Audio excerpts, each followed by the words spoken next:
2026 के board exams में 500 plus marks कैसे लिए जा सकते हैं, कुछ टिप्स और ट्रिक्स हैं। आइए इस वीडियो में मैं बताती हूँ।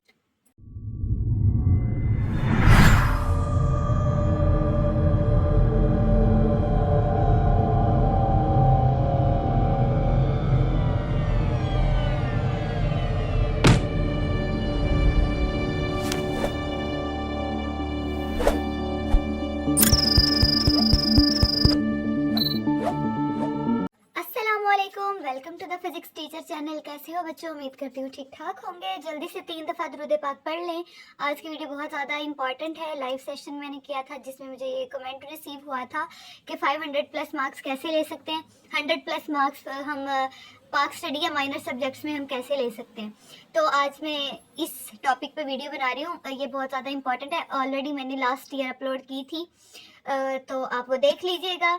बाकी जो मज़ीद इम्पॉर्टेंट थिंग्स हैं, 2026 में न्यू एडिशन आया है 9th का, फर्स्ट ईयर का, तो उस हवाले से भी कुछ जो नई चीज़ें हैं वो मैं आपको बता देती हूँ।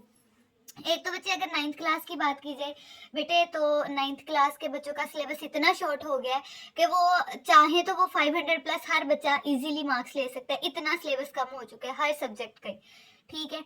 और अगर हम माइनर सब्जेक्ट्स की बात करते हैं तो माइनर सब्जेक्ट्स में मार्क्स लेना ईजी होता है। चूँकि मैंने भी मार्क्स लिए हैं, so I have the experience, I had experience.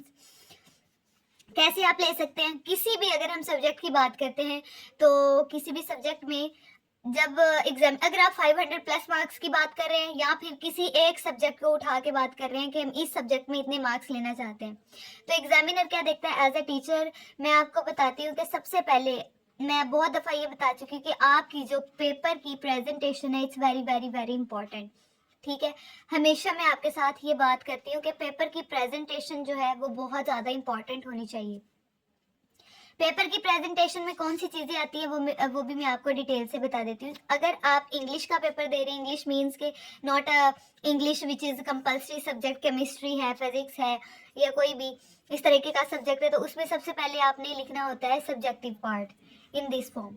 लिख के मैं बता देती हूँ। इसके अलावा भी मैंने वीडियोस भी काफ़ी अपलोड की हुई है इस हवाले से, वो भी आप देख लीजिएगा। सब्जेक्टिव पार्ट लिखना है।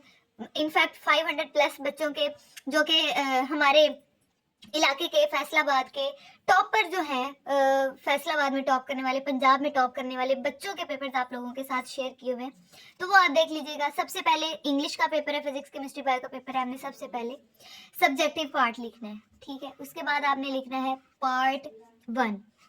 अभी मैं रफ सा लिख के आपको बता रही हूँ, इसको मजीद खूबसूरत तरीके से लिखा जा सकता है। मैं सिर्फ बता रही हूँ कि पेपर प्रेजेंटेशन में सबसे पहले कौन सी चीज़ें देखी जाती हैं। आपने ये चीज़ लिखनी है, पार्ट 1 लिखना है, और उसके बाद आपने लिखना है, शॉर्ट क्वेश्चन करने लगे हैं तो आपने ये लिखना है कि अब आप शॉर्ट क्वेश्चन जो है वो लिखने लगे हैं, ठीक है। शॉर्ट क्वेश्चंस आपने लिख लिए, ये 3 चीज़ें आपने लिखनी है। उर्दू में भी बिल्कुल इसी तरीके से आपने ये चीज़ें लिखनी है। हिस्सा शाइया पार्ट 1 या सवाल नंबर 1 और मुख्तसर सवालात, ठीक है। उर्दू में इसी तरीके से ट्रांसलेट कर लेने हैं आपने। पेपर आपको मैंने काफ़ी दिखाए हुए हैं, मजीद भी दिखा दूंगी। अब हम इसके बाद आपने क्या करना है, शॉर्ट क्वेश्चन है, पार्ट 2 है।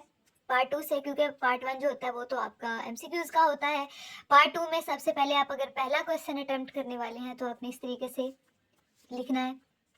उसके बाद आपने इस तरीके से लाइनें 2 लगानी है स्केल के साथ। फिर उसके ऊपर हेडिंग देनी है। हेडिंग का मतलब ये नहीं पूरा क्वेश्चन आपने लिख देना है, आपने सिर्फ उसकी हेडिंग में जो इंपॉर्टेंट 2-3 लफ्ज़ हैं वो आपने लिख देने हैं। और फिर उसके बाद जो उसकी डेफिनेशन है वो यहाँ से लिखनी शुरू करनी है, जो भी है वो यहाँ से लिखनी शुरू करनी है, पहली लाइन, फिर उसके बाद दूसरी लाइन, इस तरीके से, इस सीक्वेंस से, ये चीज़ें। उसके बाद दूसरा क्वेश्चन आपने अटेम्प्ट करना है तो वो आपने ऐसे लिखना है, हेडिंग देनी है, फिर यहाँ से लिखना शुरू करना है, फिर ऐसे, फिर ऐसे, इस तरीके से जितनी भी लाइंस का आपने लिखना है। पैटर्न अच्छा लगता है ना। ये सबसे ज़्यादा इंपॉर्टेंट है पेपर प्रेजेंटेशन। उसके बाद कटिंग इज नहीं होनी चाहिए। पेपर जो है वो आपका नीट होना चाहिए, ठीक है। आपने मार्कर्स यूज़ करने हैं। अभी मेरे पास ब्लू नहीं है, ब्लू मार्कर यूज़ करने हैं। 604, 605, इनका यूज़ भी मैं आपको करके बता दूंगी, ठीक हो गया। मैं अभी आपको बता रही हूँ कि 500 प्लस मार्क्स में मोटी मोटी सी कौन सी चीज़ें हैं जो इंपॉर्टेंट है आपको करनी पड़ेंगी हर एक बच्चे को जो पास भी होना चाहता है। एटलीस्ट ये चीज़ें इंपॉर्टेंट है। मार्कर आपके पास ये होना चाहिए, साथ में आपने पेन यूज़ करना है, अच्छा, ठीक है। अच्छी का मतलब ये नहीं कि आप 1000-1500 का पेन ले आए। देख लें निब किसकी अच्छी है, कि कौन अच्छी राइटिंग से लिखता है, जिसकी आप लिखें और उसकी इंक जो है फैले ना, या फिर वो बहुत डिम लाइट ना लिखता हो, हल्का ना हो। ठीक है, इन चीज़ों का आपने ख्याल रखना है। मार्जिन लाइन के बाहर आपने नहीं लिखना, मार्जिन लाइन्स जो होती हैं। पॉइंट्स भी आपने लिखने हैं 1 2 3, तो वो आपने इस तरीके से अंदर ही लिखने हैं, बाहर नहीं लिखने। क्वेश्चन नंबर 1 भी बाहर नहीं लिखना। मार्जिन लाइन आपको रेड जोन है, इसके अंदर अंदर आपने लिखना है। ये कुछ इंपॉर्टेंट चीजें हैं। ठीक है, पेपर आपने सीक्वेंस के साथ करना है, पेपर सीक्वेंस के साथ करना है। सीक्वेंस का मतलब ये है कि अगर आप पहला क्वेश्चन अटेम्प्ट कर रहे हैं, क्वेश्चन नंबर 2 जैसे हम बात करें, क्वेश्चन नंबर 2 है ये, तो क्वेश्चन नंबर 2 का कोई भी पार्ट आप कर लें, लेकिन ये नहीं कि क्वेश्चन नंबर 2 लिखा है और अंदर आप क्वेश्चन नंबर 3 का चौथा पांचवा यूज कर रहे हैं। तो ये नहीं, आपने सीक्वेंस रखना है। जब लॉन्ग क्वेश्चन करना है तो बड़ा सा लिखना है कि this is now I am attempting the long question, और क्वेश्चन नंबर 1 करना है, 2 करना है, वो आपने पैटर्न मैं आपको दिखा दूंगी। ये चीज़ों का आपने ख्याल रखना है। ठीक है, ये थी मोस्ट इंपॉर्टेंट थिंग्स जो आपके साथ मैंने शेयर की 500 प्लस मार्क्स लेने के लिए। बाकी मैं आपको 500 प्लस मार्क्स वालों का जिसने लिए हैं उसका पेपर भी आपके साथ शेयर करूंगी कि ऐसा पेपर होगा, इस बच्चे ने लिए हैं मार्क्स, आप ऐसा हूबहू कॉपी कर लें, इस तरीके से करेंगे। अपनी थोड़ी सी जो है वो यूनिकनेस अपनी ऐड करना चाहते हैं तो वो आप कर सकते हैं। ठीक है, मजीद अगर आपका कोई क्वेश्चन हुआ तो आप पूछ सकते हैं। कल इंशाल्लाह हम नई वीडियो के साथ मिलेंगे। अस्सलाम वालेकुम, खुदा हाफिज, बाय बाय। सब्सक्राइब करना है चैनल को।